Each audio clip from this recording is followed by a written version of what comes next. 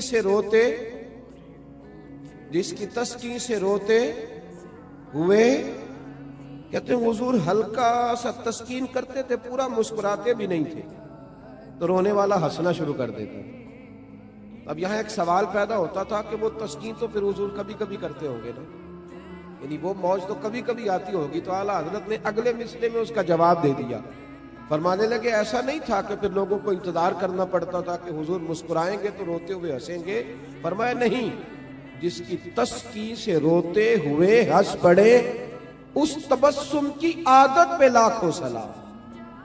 اس مسکراہٹ کے لیے انتظار نہیں کرنا پڑتا، بلکہ یہ تو ہر وقت بہتی رہتی ہے، یہ تو حضور کی عادت ہے، اس تبسم کی عادت پہ لاکھوں سلام۔ فَالْتَفَتَ إِلَيْهِ فَضَحِكَ، حضور نے توجہ فرمائی تو مسکرائے۔ اس نے گلے میں چادر ڈال کے کھینچا ہے، تو نبی پاک علیہ السلام نے فرمایا دو پہاڑیوں کے درمیان جتنی بکریاں کھڑی ہیں ساری ہی اسے دے دو، ساری۔ اب وہ شخص حضور کی تعریف کرنے لگا، اب اس نے حضور سے ادب سیکھا۔ ہم لوگ جب تھوڑا سا کسی کو سکھانے کا موڈ بنائیں، ہمارے ہاں سکھانے کا موڈ نہیں ہے، ہمارے ہاں تو آدمی کو بے ادب قرار دے دیا جاتا ہے۔ ہم کسی شخص کی تربیت نہیں کرتے، بلکہ اس کو کہتے ہیں تجھے پتہ نہیں ہے چلنا کیسے تھا، آنا کیسے تھا، بیٹھنا کیسے تھا۔ بھئی آپ پہلے سکھا لیں، تعلیم دے لیں، اس کو پہلے آپ باخبر کریں، اس کے بعد اگر کبھی جھڑکنا ہو اپنے شاگرد کو، بیٹے کو، سلسلہ طریقت میں آنے والے کو آپ تنبیہ کر سکتے ہیں، لیکن لوگوں کو اس رویے کے ساتھ۔ بڑی خوبصورت حدیث لکھی ہے قاضی اجاز رحمت اللہ تعالیٰ علیہ نے شفا شریف میں، بڑی خوبصورت۔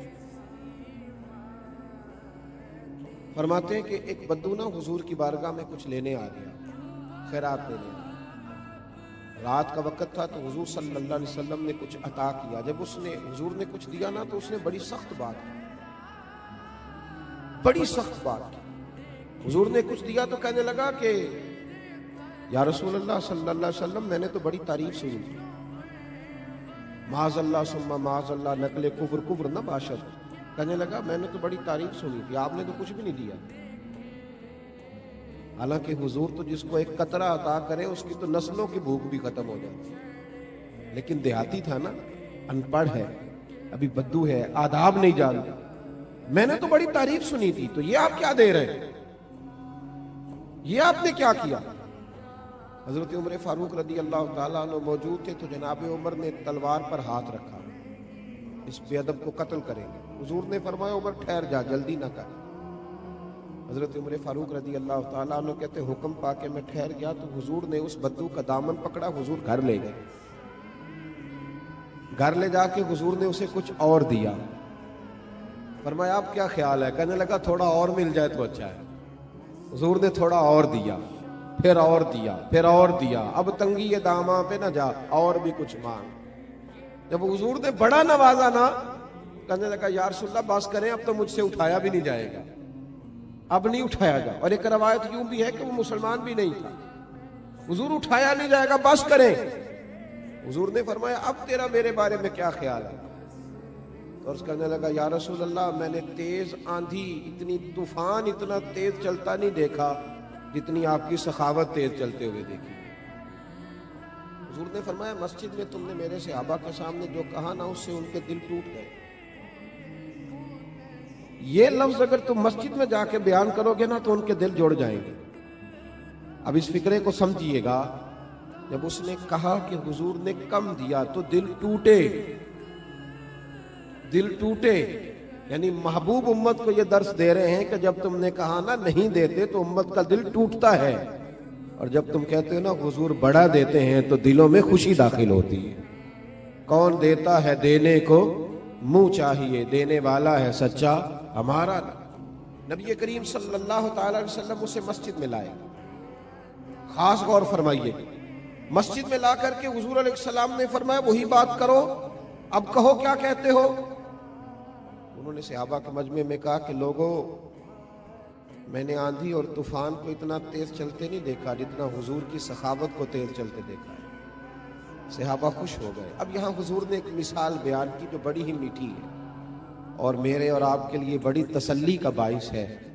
محبوب علیہ السلام فرمانے لگے عمر، اگر تم اسے اسی عقیدے پہ قتل کر دیتے جو اس نے پہلے بات کی تھی تو یہ دوزخ میں جاتا، اور جو اب جملے بول رہا ہے اگر اس بات پر دنیا سے جائے گا تو اللہ اسے جنت عطا کرے گا۔ حضور نے ایک مثال دی۔ محبوب فرمانے لگے میری اور تمہاری مثال اس آدمی کی طرح ہے جس کی اونٹنی بھاگ گئی تھی، اس کی ناک سے نکیل نکل گئی تھی، بہت سارے لوگ اس کو پکڑنے کے لیے دوڑے، کوئی اسے نیزہ مارتا تھا، کوئی ڈنڈا مارتا تھا، کوئی چھڑی مارتا تھا۔ اونٹنی وہ جیسے جیسے لوگ پکڑنے کے لیے بھاگتے تھے وہ بدکتی تھی، آگے جاتی تھی، حتیٰ کہ وہ لہو لہان ہو گئی، تھک گئی، پریشان ہو گئی۔ محبوب فرمانے لگے پھر اچانک اس کا اپنا مالک آ گیا، اس اونٹنی کا اپنا مالک آیا اور لوگوں سے کہنے لگا پیچھے ہٹو، یہ تم نے میری اونٹنی کا کیا حال کیا۔ اس نے تھوڑا سا چارہ زمین سے اٹھایا اور جیسے ہی اونٹنی کو دکھایا وہ دوڑتی ہوئی آئی، دوڑتی ہوئی مالک کے پاس آئی۔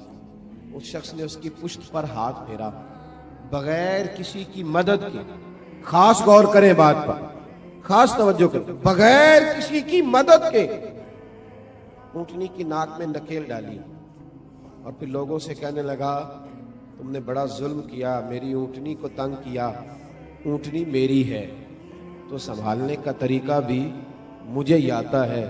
گویا حضور فرمانے لگے امت بھی میری ہے، یہ امت میری ہے تو سنبھالنے کا طریقہ بھی مجھے ہی آتا ہے۔ رب ہب لی امتی کہتے ہوئے پیدا ہوئے، حق نے فرمایا کہ بخشا الصلاۃ والسلام۔ یہ طریقہ سیکھیں امت کو سنبھالنے کا، یہ حضور نے ہمیں طریقہ دیا، امت کو سنبھالنے کا طریقہ سیکھیں۔ کیا بہت گرجدار آواز کے ساتھ لوگوں کو سنبھالا جائے گا؟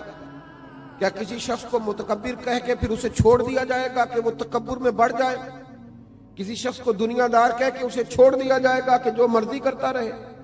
کسی شخص کو بہت زیادہ گناہوں میں الجھا ہوا دیکھ کر چھوڑ دیا جائے گا؟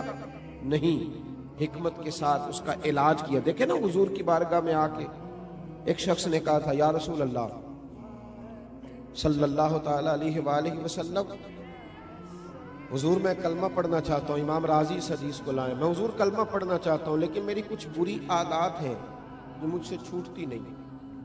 حضور نے فرمایا کون کون سی؟ ہم لوگوں نے تو لوگوں کو کاٹ دیا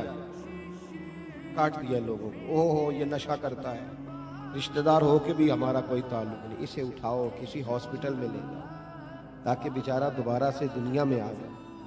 کسی سے غلطی ہو جاتی ہے تو لوگ اسے کاٹ ڈالتے ہیں، بلکہ اس طرح کرتے ہیں کہ معاشرے سے کاٹ دیا جاتا ہے۔ جب آپ پیار کریں گے، ان لوگوں کو واپس لائیں، یہ پھر سے سوسائٹی کا حصہ بنیں گے۔ امام راضی کہتے ہیں کہ اس شخص نے آ کے عرض کی یا رسول اللہ صلی اللہ علیہ وسلم، میرے اندر کچھ بری عادات ہیں جو میں چھوڑ نہیں سکتا، ان کے ہوتے ہوئے میں کیسے کلمہ پڑھوں؟ حضور نے فرمایا بیان کرو۔ عرض کرنے لگے یا رسول اللہ صلی اللہ علیہ وسلم، میں معاذ اللہ تعالی ناجائز فعل کا، عورتوں سے ناجائز تعلق رکھنے کا بھی عادی، حضور میں چوری بھی کر لیتا ہوں، معاذ اللہ شراب بھی پی لیتا ہوں، اور چوتھی بات یہ کی کہ حضور جھوٹ بولنے کا بڑا عادی۔ حضور ان گناہوں کی بڑی کوشش کی ہے پر یہ جان چھوٹتی نہیں، ان کی موجودگی میں کیسے کلمہ پڑھوں؟ میرے مصطفیٰ کریم مسکرائے۔ حضور نے فرمایا ایک چھوڑ دو گے؟ انہیں توجہ کی آپ نے میری بات، کیا فرمایا؟ بولیے گا۔ ویسے میرا مشورہ ہے جو زیادہ گناہوں میں گھرے ہوئے ہیں ایک چھوڑ کے دیکھیں. ایک بیماری کا علاج ہو جائے تو دوسری کا بھی ہو ہی جاتا ہے. ہم سب بیماریوں کے ساتھ جینا چاہتے ہیں. ایک چھوڑ کے تو دیکھنا بھائی. ایک ایک کر کے چھوٹ جایا کرتی, ایک چھوڑ دے. اس نے کہا حضور حکم کرے, میں سردار ہوں قبیلے کا, اور میں تم نے جھوٹ نہیں بولنا آج کے بعد, یہ پہلے چھوڑ دے, میں تمہیں کلمہ پڑھاتا ہوں. کہا حضور وعدہ ہو گیا جھوٹ نہیں بولوں گا. وہ کہتے ہیں جھوٹ چھوڑنے کے وعدے پر میں نے محبوب علیہ السلام نے مجھے دوا دے دی. میں نے کلمہ پڑھا. معاذ اللہ تعالیٰ پہلے دن جب میں گیا تو مجھے ایک چیز گری پڑی نظر آئی, چوری بھی نہ کرنی پڑی لیکن کسی کی تھی. جب میں ہاتھ ڈالنے لگا میرے دل میں خیال آیا اگر کسی نے پوچھ لیا کہ بھائی میری وہ چیز تو نہیں دیکھی, تو جھوٹ تو میں بول نہیں سکتا, تو سچ بولوں گا تو چور بنا دیں گے لوگ. کہتے ہیں پہلے دن ہی وہ چوری والا معاملہ تو گیا ہاتھ سے. اب میں ذرا آگے بڑھا تو گھر پہنچتے ہی شراب کی بوتل ہاتھ میں آئی. فرماتے ہیں دل میں خیال آیا کہ شراب پی کے باہر نکلوں گا. کسی صحابی نے جن کا میں پیر بھائی ہو گیا ہوں, اگر مجھ سے شراب کی بدبو سونگھ کے پوچھا کہ تم نے شراب پی ہے, شراب پی ہے, تو جھوٹ تو بول نہیں سکتا, تو سچ بولوں گا تو کیا سوچیں گے کہ حضور کا غلام ہو کے یہ کام کرتا ہے. فرماتے ہیں رات ہوئی تو ایک خاتون کے پاس گیا, معاذ اللہ ثم معاذ اللہ منہ کالا کرنے کو. بھائیو سننا, کہتے ہیں جب میں اس کے قریب پہنچا, ہم کلام ہوا تو وہ کہنے لگی سنا ہے تو نے کلمہ پڑھ لیا ہے, سنا ہے تو مسلمان. بھائی تجھ سے لوگ پوچھتے تو ہیں نا کہ بتا تو کس کا شاگرد ہے, لوگ کہتے تو ہیں نا کہ تو فلاں کا مرید بھی بنتا ہے اور یہ تیرا رویہ ہے, تو اتنے بڑے باپ کا بیٹا ہے اور یہ تیرا انداز ہے. لوگ پوچھتے تو ہیں نا کہ اتنے شانوں والے نبی کا کلمہ پڑھتے ہو اور یہ طرز زندگی اپنایا ہوا ہے, دنیا کے سب سے بہترین مذہب کے ماننے والے ہو اور یہ انداز فکر ہے. رسول رحمت صلی اللہ علیہ وسلم کے وہ غلام فرماتے ہیں کہ اس نے پوچھا کلمہ پڑھ گیا, میں نے سنا. فرماتے دل میں خیال آیا کہ جھوٹ بول نہیں سکتا اور سچ بولوں گا تو کیا حال ہوگا. فرماتے وہاں سے بھی واپس آ گیا. ایک ہی دن گزرا تھا, ایک ہی گناہ حضور نے چھڑوایا تھا اور میرے سارے چھوٹ گئے. فرماتے ہیں اگلے دن میں مسجد نبوی میں حاضر ہوا تو سب لوگ باتیں پوچھ رہے تھے. میں دور بیٹھ کے محبوب کے بس چہرے کی زیارت کرتا جا رہا تھا, میں بس چہرہ ہی دیکھتا جا رہا تھا, میں دیکھتا ہی جا رہا تھا, میں دیکھتا ہی جا رہا تھا, اور میرا دل نہیں بھر رہا تھا. حضرت صدیق اکبر کہنے لگے کیا دیکھ رہے ہو؟ تو میں نے کہا اس حکمتوں والے رسول کو دیکھ رہا ہوں. بات ایک بتاتے ہیں, دنیا بھی بن جاتی ہے, آخرت بھی سنور جاتی ہے. ایک یہودی کا بیٹا نبی پاک کی خدمت کرتا تھا اکثر. یہودی کا بچہ, وہ بیمار ہو گیا, روز آتا تھا, چھوٹے موٹے کام کرتا تھا, بیمار ہو گیا. حضور نے فرمایا چلو تیمارداری کرنے چلتے ہیں. کس کی؟ جی غلام کی, نوکر کی. یہاں صاحب کہتے ہیں 5,000 روپیہ لے جاؤ, وہ بڑے احسان کے ساتھ 5,000 روپیہ لے جاؤ اور دے آنا, اور اسے کہنا سردی پوچھ رہے تھے تیرا کیا حال ہے, وہ بات ختم ہو گئی. حضور بنفس نفیس گئے اور غریب کا گھر تھا. وہ یہودی باہر نکلا جس کا بیٹا بیمار تھا, تو کہتا جب دروازے پہ میں نے مسلمانوں کے نبی کو کھڑے دیکھا تو میرے پیروں تلے زمین ہی نکل گئی. میں نے کہا حضور مجھ غریب کی کٹیا میں کیسے آئے؟ اور میں تجھے پتا ہے نا تیرا بچہ میری نوکری کرتا تھا, یا بیمار ہو گیا, میں تیمارداری کرنے آیا. وہ یہودی کہتا مجھے خیال یقین ہی نہ آئے کہ میرے گھر میں حضور, تو امیر حرم, میں غریب بے نوا, تو کجا من کجا, میرے گھر میں حضور آئے. کہتے کہاں ہے ہمارا پیارا؟ حضور وہ لیٹا ہوا ہے. صحابہ کہتے ہیں نبی پاک سرانے گئے تو اس کا آخری وقت تھا, تھوڑا سا ٹائم تھا. میرے مصطفیٰ نے فرمایا تو میری نوکری کرتا تھا, آج میں تیری تیمارداری کرنے آیا ہوں. غلاموں سنو, جو رسول اللہ کی نوکری کرے آخری وقت آئے تو اللہ کے رسول پہنچ جایا کرتے ہیں, حضور پہنچ جایا کرتے ہیں. نجم کی اے خدا آرزو ہے یہی, عاشق زار کی آبرو ہے یہی, موت کے وقت سر ان کے قدموں میں ہو, دید ہوتی رہے دم نکلتا رہے. حضور پہنچ جاتے ہیں. نبی پاک تشریف لائے, بیٹھے سرانے. حضور نے جب اپنا برف سے ٹھنڈا اور کستوری سے زیادہ خوشبو والا ہاتھ اس کے بالوں میں پھیرا, آنکھیں کھولی, حضور نے فرمایا چل کلمہ پڑھ جا, چل میرا کلمہ پڑھ جا.